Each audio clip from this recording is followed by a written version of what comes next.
show we were at just recently, and I didn't want to sell it because it had some issues that I wanted to double check and make sure. I wanted to make sure whoever got it got a quality thing.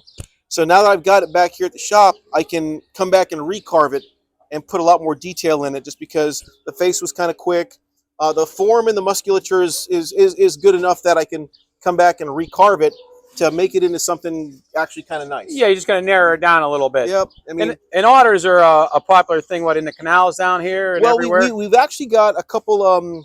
Some of the Mikasukis. We've got the otter clans. We've got a lot of people that actually like in the canals here or up in the glades. A lot of people like otters. We don't really have black bears, so we'll have other stuff that people kind of will gravitate towards. The shapes that they'll get into, the forms that they'll get into. There's a lot of movement in something like that. Yeah. I try to stay away from pieces that sort of get static and stand up. Oh yeah, you got them, Bennett. Can I give them a little turn, bub? Yeah, so, there we go. Awesome. Yeah, you got a nice arc, and when you watch these, their things are real fluent in the water. Yeah. When I've seen them, that is cool. How much time do you have in that, Sean? An hour or two, I guess. Oh, perfect. That's a perfect little quick carve. Yeah. Yeah. And you anything longer than everybody's bored, and then they're done with it. After the rough out, they seem like they want to see. Well, you know what's funny? They kind of hang out for a while because they're waiting for you to cut yourself. I'm figuring they're waiting to see what it is. I never tell anybody. I don't know about you. I never tell anybody what I'm making, because then they'll, all right, he's making this, and Actually, what's funny is people thought I was making an elephant with no ears because they saw this part, and everyone was like, "Why does that elephant have no ears?" Awesome. And I'm like, because I told them I was stupid. And after a while they figured out it was an otter, but Oh no, it looks great. Looks great, bud. Good. All right, well, I really wish I had more finished pieces here. This is one that was, this is like a common piece for us. We do a lot of fish pieces just because we're in South Florida, but that's a piece of wild tamarin. It's a Lysoloma leticia. There's 3 different kinds of Lysolomas. That piece of wood actually got pretty famous because for the longest while, when they were sending it back 200 years ago, they thought it was walnut. They didn't come up with a cool name for it back then. Nobody called it Lysoloma. But so a lot of instruments and famous pieces of furniture and stuff are actually made from that material, not from walnut, but nobody ever really knows the difference. But it's just kind of funny that nobody figured out marketing back then.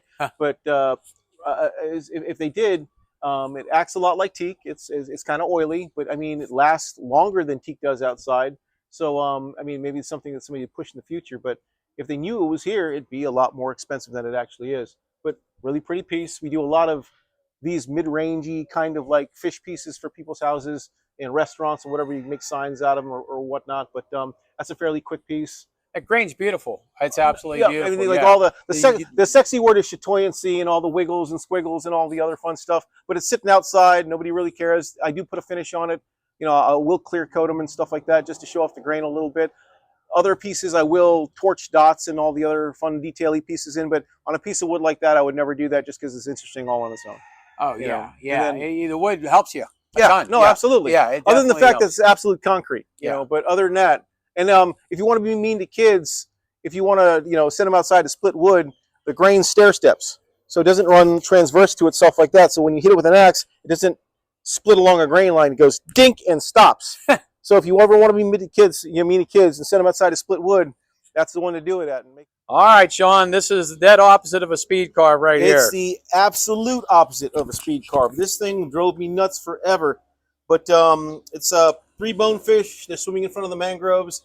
Again, it's all one piece. Nothing's glued in. A lot of little bait fish are going up there. Already started the ones over there. There's a little crab swimming away from them over here, and like sea fans, and you can kind of reach in back of everything. So it's not a relief carving. It's a full 3D sculpture.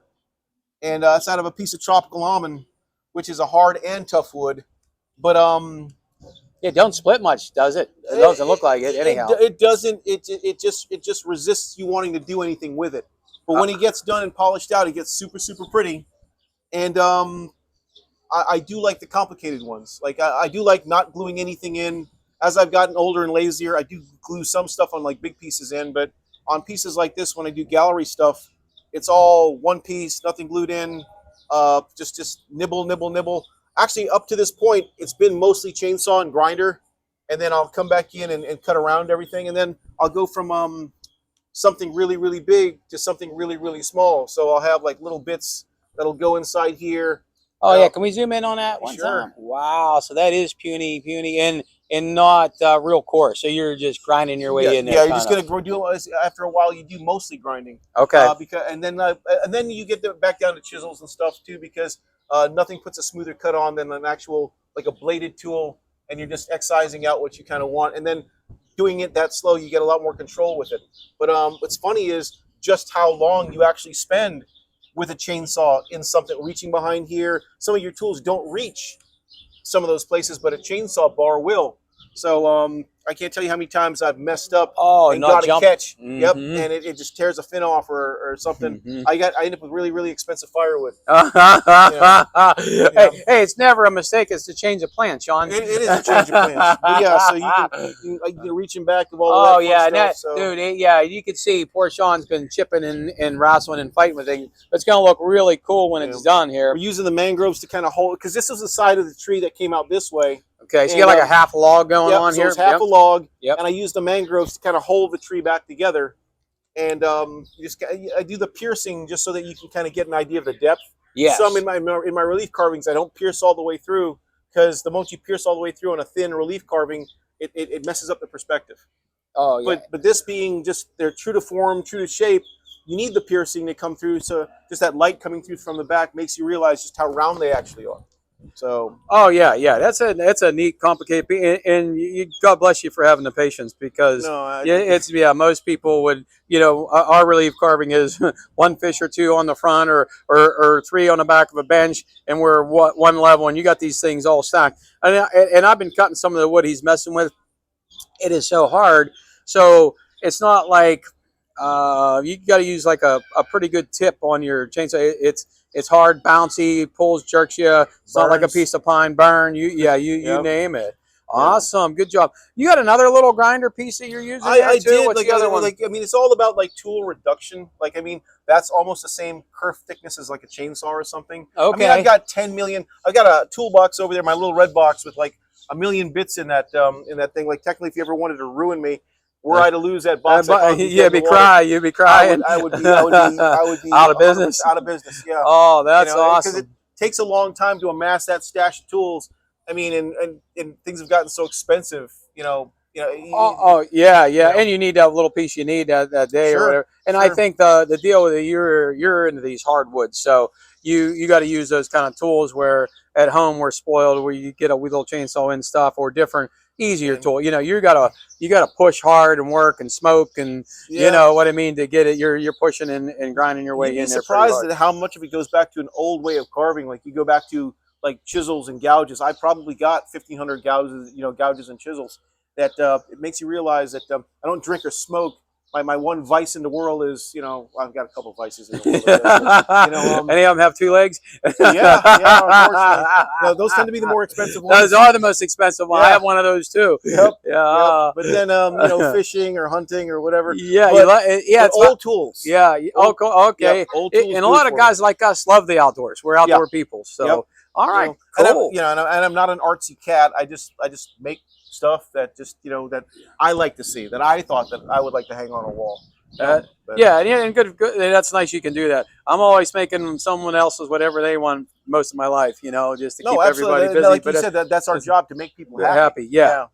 But sometimes you'd be surprised that what makes you happy might also make other people happy. That's it. Yep. That's it. We're gonna name this piece or what? We got to come up. See, that's an artsy thing, man. I never name pieces.